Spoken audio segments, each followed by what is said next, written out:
Now, the apparel industry is a saturated one, and more often than not, entrepreneurs venturing into the industry find themselves having to compete with some big name brands. Indwangu Originals is one of those businesses offering locally made luxury sneakers, and a range of them, of course. Now, the founder, Nhlanhla Mthethwa, joins me now to talk about his journey and the offering that they have.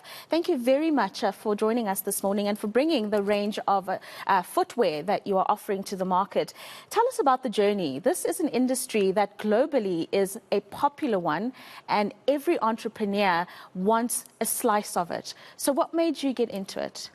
This has always been a passion of mine. So the journey started back in 2015. That's when we started with Indwangu Originals as a brand or as a company. However, the shoe game, we entered late 2019. So that's when we started going into the shoes, and socks, which accessory sneakers, you know. So what drove us to this point is that we saw a gap. So basically, there was a time where we wanted like double monk straps, which are shoes that were popular in Europe and they weren't available in South Africa. So we saw a gap there and we, wanted to venture into it. However, it was a bit difficult because we couldn't get suppliers at the time, and then they kind of prolonged our journey into entering into the market. And then, but how we started is that we used to buy stuff from China Mall and then rebrand them to Indwangu Originals, just so introduce the brand to the public and everyone, right? And then from there, we went on to starting with socks, and then we started manufacturing patent socks. That was the time Happy Socks was popular and everything like that, yeah, and that became a very good business for us. And then we were able to expand to sneakers, and like we're doing right now, we want to expand more into apparel and all of that. So that's how the journey basically started. We saw a gap in the market because there were certain styles of shoes that were available in Europe and not in SA. So by so saying that we wanted to bridge that gap. In introducing those styles, yeah. Yeah, I mean, that's very interesting. So this particular style is one you say was on offer in Europe and not necessarily in South Africa. Yeah. So you've gone from the China Mall days when everybody's kind of hustling, trying to build the business up. Yeah. How are you manufacturing or creating the shoes now? So our creative journey is that I start with obviously just drawing the shoes and everything like this, just making the designs, and then we take them for CAD, which is like a computerized design, and then we have our manufacturers that do the samples for us, like these ones. These ones are samples; they're not available yet, So these are upcoming designs that we will be launching. These and some other more that we'll be launching. 2023, I think end of March, our new range is launching.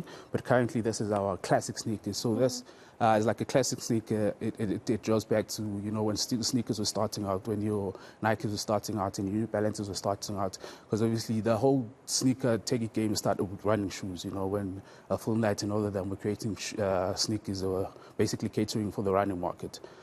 So that's why it took us back to those retro styles, Yeah, the OGs, as the young people say. Yeah. What about the challenges? So you've spoken about the manufacturing and the production process and how that's grown in the business. What were some of the other challenges that you guys have faced as Indwangu Originals, and how have you overcome those? So for us, the one that's very notable is sourcing the right suppliers. So we're battling with sourcing the right suppliers because I know with our second collection, because this is our second collection, we had a first collection, which we did with one manufacturers, and they were on top and everything like that. But unfortunately, because of COVID, that manufacturer had to close down. So sourcing the next supplier for this collection was a bit cumbersome for us because the suppliers we got brought us shoes that went up to par, and and quality is everything. Yeah. I mean, we were very strong in mastering our craft and everything like that. Our shoes have to be out there, If we don't have shoes that are up to standard, we don't release any shoes. Hence, we only, released this collection this year, and we just waited on, for it to be proper before releasing others. So for us, it's sourcing the right supplies, just making sure that the shoes are up to standard, because I believe people work for their money, and they need to get what they're paying for, So right. Yeah. So we as Indwangu Originals prioritize quality, and our craftsmanship always has to be on top of the game. Have you guys been affected by load shedding? Not yet. Yeah. Yeah, but we purely operate online at the current moment in time. We're purely an online, the platform, so we don't have any physical stores. However, we do partner with certain guys. I know we had a partnership with YDE, one of the local retailers. Yeah, we had placed our shoes in a couple of their stores for the past year, but yeah, that deal didn't work out, so we took it back and working on ourselves again. Yeah. By ourselves rather. Yeah. Tell me a little bit about financing, and making sure, because you did say at the top of your priority list as Indwangu is quality, and quality is not cheap. True. So financing and making sure that you have a steady stream of capital to keep the business going. So for me, it's fortunately enough, I've been employed. So I hold a degree in economics and econometrics, and how I began this journey is that I was working for a popular banking in the banking sector, and then I managed to source some capital via loans and some of my savings to start up the business, and obviously estimated a few costs here and there, but yeah, only to find out that it's not as simple as that. But yeah, how I source funding is that I funded the business by myself. Through obviously business loans and savings that I had. Yeah.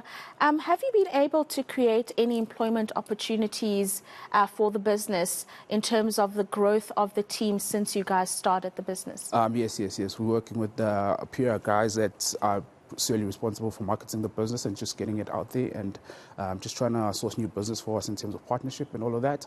And then we also have delivery guys that do deliveries for us, simply because we're an online platform, right? So there's one guy that's minding the orders that are coming in, and then from there it's the guys that do the warehousing and distribution. And obviously the guys that need to market those the business itself. So yeah, I have a team of about 5 people at the moment. But yeah, we're growing.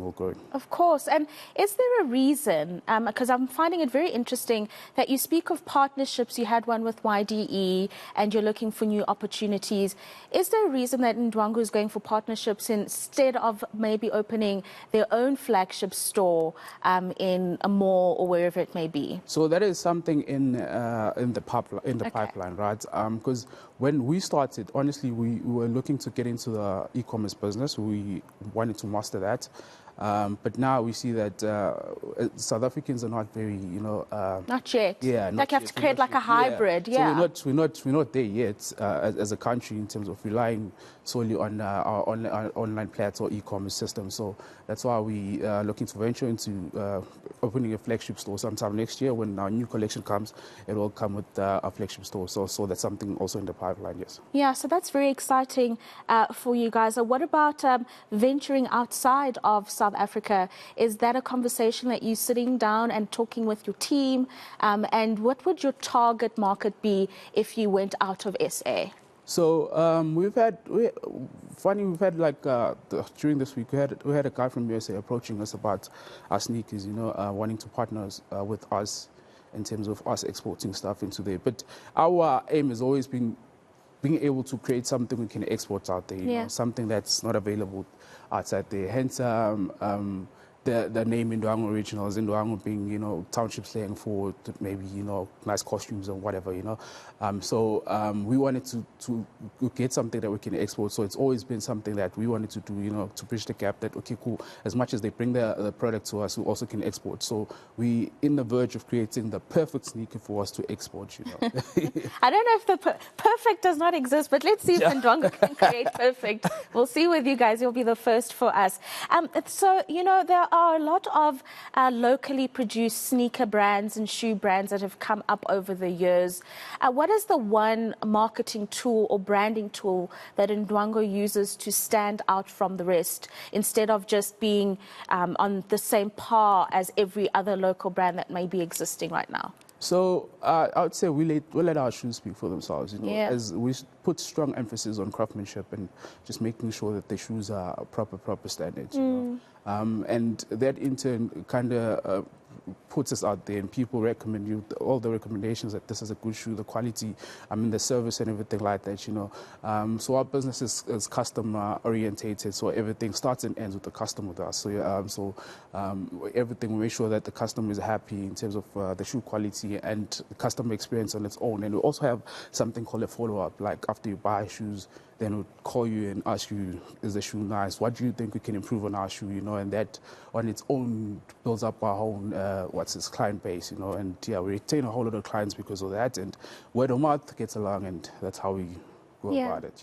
Yeah. And then finally, a piece of advice, and I always ask the guys this when they come in, that you would give to someone who wants to venture into business, who wants to leave the comfort of the 9 to 5 but is afraid, because entrepreneurship, if we're honest, the money is not constant. There are good times and there are bad times. So anyone thinking about entrepreneurship or starting a business, what kind of advice would you share from your journey? So for one, is learn about the industry that you want to get into, get as much knowledge about how to create the products that you want to create, or the services that you want to render. Just learn as much as you can about it, and just ensure you have sufficient information before entering into that certain market. And the last thing would obviously to believe in yourself, man, and believe in your product. If you don't believe in yourself or you don't believe in your products, then why should people believe in it? Like, you can always catch me wearing Indwangu sneakers all day, every day, even on a birthday. Yeah. So so that's how much I believe in my product, and I'm proud to wear it out there, because it's my product. So yeah, believe in yourself. And it looks good. Product. Yeah. Exactly. Thank you. No, you're welcome. Thank you very much for joining us in studio. I just realized as you were talking that you did the interview in your sunglasses. Totally cool. Super. I realized that, anyway, just something that popped in my mind. Thank you very much for joining us this morning, and good luck on the rest of your journey. That is Nhlanhla Mthethwa, who is the founder of Indwangu Originals. And you've seen the products for yourself. And of course, I will always say to you guys, support local business.